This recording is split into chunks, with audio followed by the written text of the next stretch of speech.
listening to the Author Inside You podcast, a weekly podcast designed to motivate you to finish writing a book, choose a publisher, and have your work build an audience.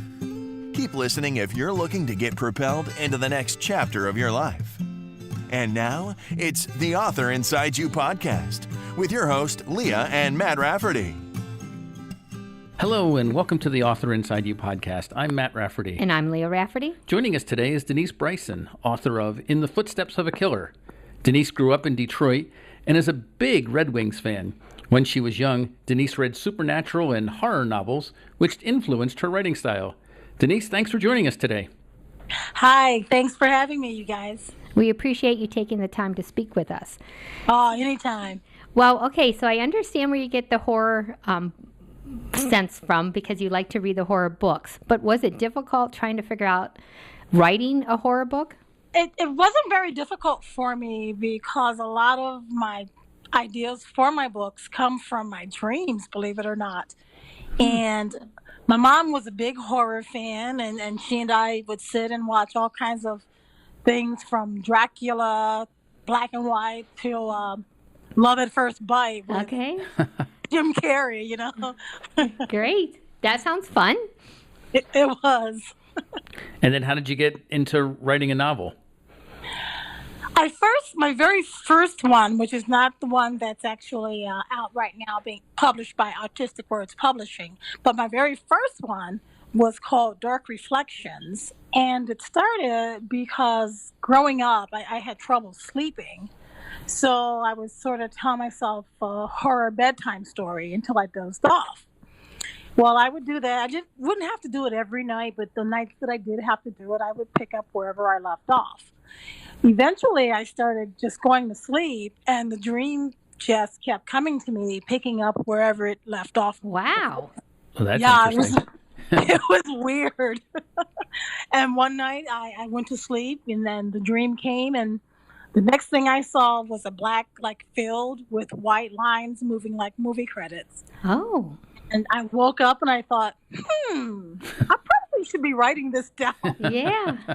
That was the last scene of the movie? The credits going by? Warner Brothers. Yeah. Woohoo. That would be great. Yeah. If your novel turned awesome. into a movie like that. Yeah. Yes. So then you started writing down what you were dreaming, and that's what led to this novel? That's what led to this one. I actually started writing in the 4th grade. My assignment was write something that we know about. So my book was called The Last Witch in Salem. That was in the 4th grade.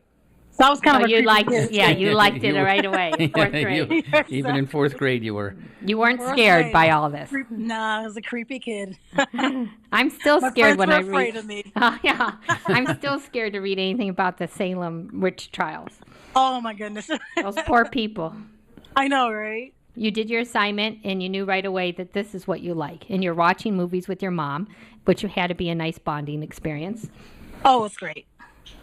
So, but still, how did you so then you get older, but everyone says they want to write a book, but people don't actually do it. So what was your motivation to actually say, okay, I'm going to make this a reality? Probably the dream that started coming to me and brought itself to its own conclusion. That literally took me 20 years to write. Oh, okay. Because I started writing on a legal pad, and I'd write so much. One year I lost the legal pad. And no. So that's it. I'm not going to worry about trying to recapture all that. About a half a year or so later, I found it. Huh? And I went, oh, okay, there it is. Picked it up, started writing again, lost it. Oh, no. Lost it a second time. Oh, my gosh. I moved, and a year after I moved, I found it again. And by this time, I have a computer, which one of those big, one of the very first ones. Right. The ones where Fred Flintstone's feet were rolling. Yes. And I started there, and from there, it took me about 20 years. And finally, one day, it hit me, and I said, okay, this is the end. And my mind was like a floodgate that opened up, and all these other dreams and ideals. I just started writing things down, and it's been nonstop. Wow, congratulations. So literally, Thank you. you had it written on a yellow legal pad, and then you read along on the yellow legal pad and typed it into your computer. Right. Wow, that seems that seems like a big job to me.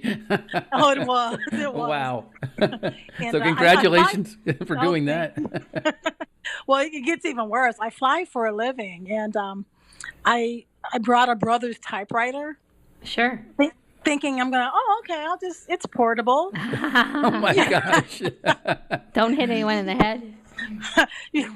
Not so portable when you're lugging your luggage. Yeah. Right, so you were carrying that through an airport Carrying it through an airport. after a day's work? Oh my gosh. So I actually took it on about 4 trips, and then I thought, this is not going to work. Oh, Right. If only you had an iPhone then. Right. But that did give me the saving up my pennies, and I bought a laptop finally. So Oh, good. So, Yeah. over the 20 years, I would assume, did you change it up a little bit? Did you reread it and say, I don't like that, and try changing it, things? yeah, basically I did. You start out, you reread it, and they go, okay, that doesn't sound right, and yeah, so it's been pruned a couple of times. Did you have friends or family read it over? Right, to my get some mom ideas? loved it. Oh, Mom loved it. Everyone else who, she's not everyone biased, else so who that's read good. well, Mom was not very. No, she wasn't biased. If she didn't like it, she was gonna tell me. Oh, good. That's good. That's nice. Yeah. Yeah, Because that's what you want. You want some real criticism. Is this Exactly. going to be good or not? So then what Yeah. was the next step? So you have your mom read it, and then what, did you hire someone else, or did you find friends, or what did you do? I just threw it at my friends, and they all picked it up, read it, liked it. Good, good. Yeah, yep. So we have talked to some people that said that when it came to the grammar part of writing their book, a lot of people have trouble with the grammar. Did you feel confident about that, or was there someone who knows how to edit? I eventually found an editor, but with the second book, In the Footsteps of a Killer, the lady who owns the company is an accomplished editor. Oh, okay. And once she read the book and the acquisitions lady read the book, they loved it. And I had an editor, and I had a marketing department, and Wow. things began to. It's a small company. We're starting out together, but I think we're going to take the world by storm. Excellent. Wonderful. It seems like we jumped ahead a little bit there. So you have the Oh, book did done, and I did that. Sorry. That's okay. Whoops. That's okay. So you have the book done, and your friends like it, and your mother approves. Then did you just start sending it to publishers, or were you thinking about self-publishing?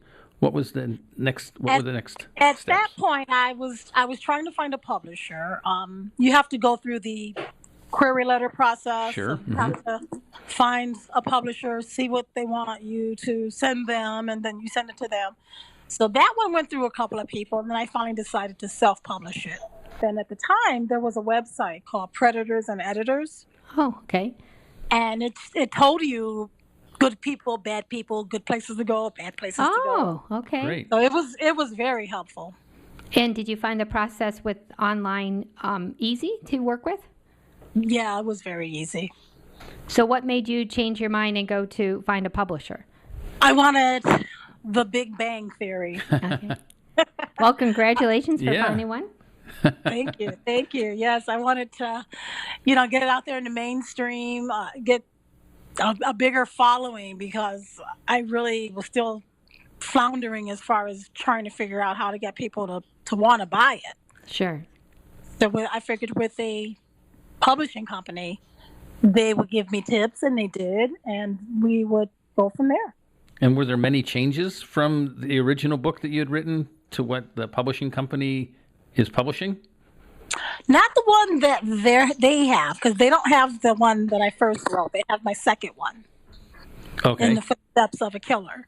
And I was kind of surprised, because they told me, well, there's not a whole lot of corrections we need to make. Wonderful. That's Wow. great. Wow. I was a little shocked, but they loved it. We did what few corrections we had to do, and it's been out for about a year now. Great. Well, congratulations. So How about Thank the cover art? What did you do with the cover art? Did they help you with that? I gave it to them. I had an idea, and my idea when the cover came back to me, my idea was real lame, and I loved what they did with it. It totally captures what is inside the book. And what publishing company is it again? It's called Artistic Words Publishing. And what about your marketing process? I've sent things to studios, people I know on Facebook, local celebrities on Facebook that actually have been talking back and forth with me. It's like, not like I'm saying, oh, yeah, I know him, and he doesn't know who I am. They know who I am. That's a good idea. You know, Yes. we haven't really touched on that in any of our previous episodes on our podcast about reaching out to local celebrities and trying to. Right. So the idea is to get them to endorse it, or they mention it on their Twitter or Facebook, and then more people see it and say, "Oh, look, Right. a local Right. author. Let's pick up that book." Exactly. Great. We That's have a good idea. we have a show here in Detroit called Live in the D, and what it does is they highlight a lot of local things as well as some statewide things. But I've been really pushing to get on their show. I've sent them things, and they have this thing called Live in the D, Friend of the Day. I've been their Friend of the Day twice. Oh, Oh, good. Good. I'm working on them. I'm going to Good. break them down. Great. Yeah, that's good. So you got to be persistent. I do. Yes, you Right. do. You've got to get out there. What about libraries? Do you have your book in the library? Not yet. We're getting ready to start working on that now. Possibly a few small bookstores. Good. Yeah, some people say that they actually gave their book to their local library, and then the library put it into their system. That's a good idea. I'll have to run that by them. Right. Right, because sometimes if you're just walking in a library, you just see a book and you're like, "Oh, wow, that looks interesting." Right. Right. Yep. Then you tell your friend about it, and your friend buys it at the little There bookstore. we go. Right. Or Yeah. finds it online. Right. Exactly. Right. There we go. And then we also, another author was saying that they try to speak at libraries and to get in touch with them, or local bookstores, or You know how or libraries. grocery stores even. I guess Right. now it seems like some grocery stores are having local authors speak. Oh, yeah. Right. Well, that's something. I mean, this is like, okay, so you guys know, this is my first audio interview. Oh. Oh. Well, you're doing Good. great. Yeah, doing very well. Oh, thank you, because I'm real nervous. Oh. Well, don't be nervous. We're nice people. Yeah. You sound very nice, and your picture's great. Well, thanks.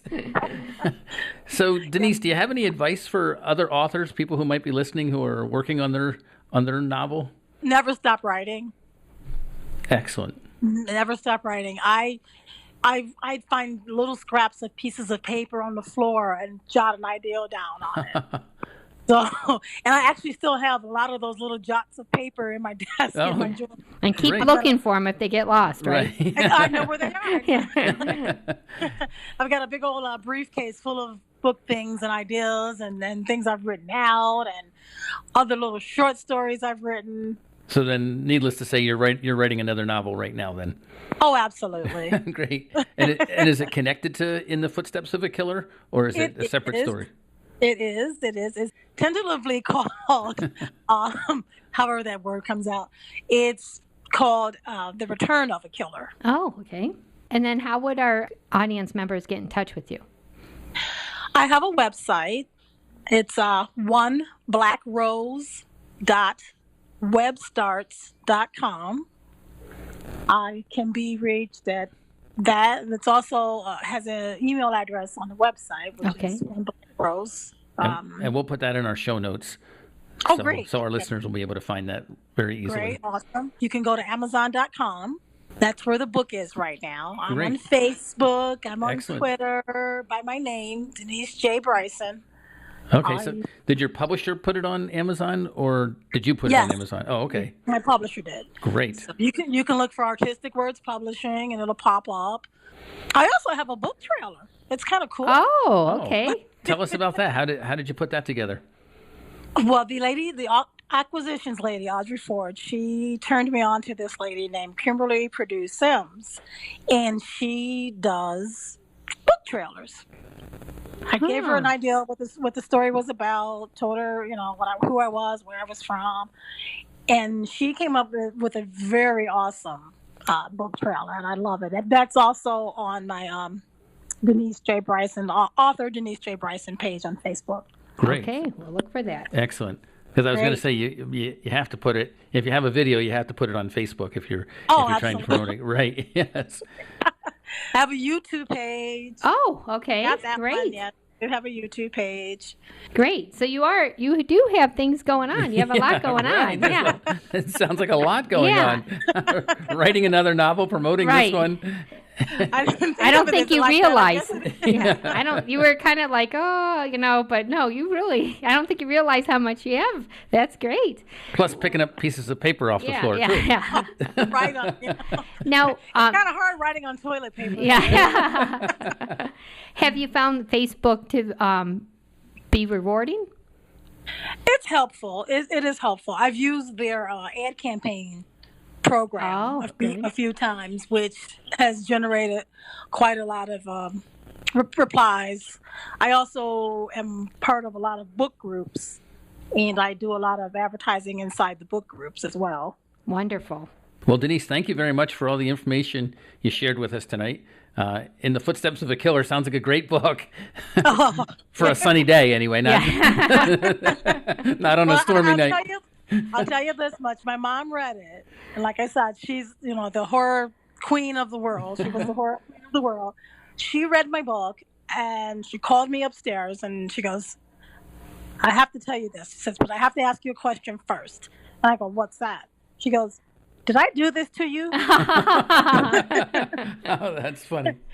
I go, yeah, Ma, you dropped me on my head at some point. What happened? And scared you.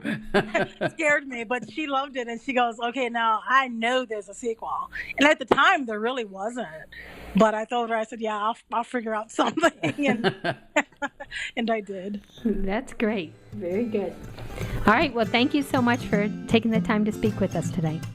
Thank you so much for having me. This was fun.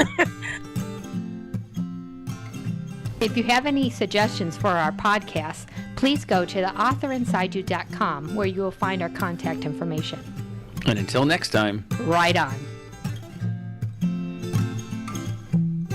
Thank you for listening to the Author Inside You podcast with your host, Leah and Matt Rafferty.